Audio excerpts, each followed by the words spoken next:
Ah, mo nang kisig kay. Nani. Ayo.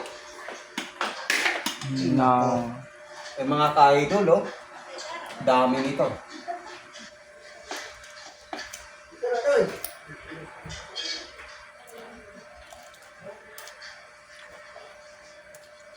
Agay. Aray ko po. Aray ko po.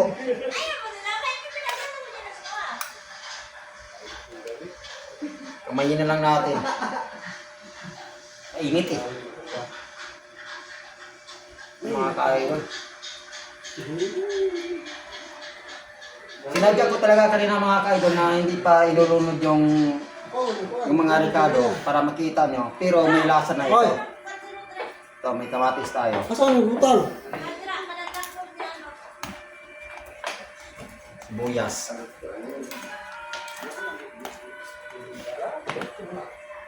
Luya. Ay, baso na ito, tol. Masipas na dito ng mga tao. Siyempre. Siling din. At ka natin sa daanan yung baso.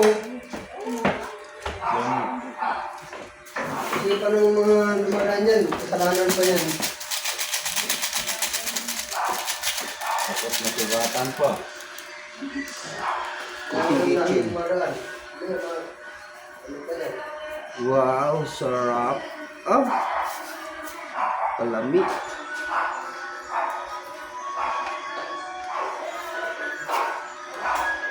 Isa mga ka-idol. Siyempre kasi ito medyo matagal-tagal to mga ka-idol. Ito yung unahin natin, radish.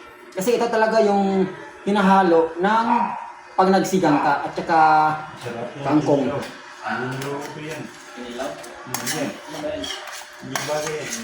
Wow, sarap.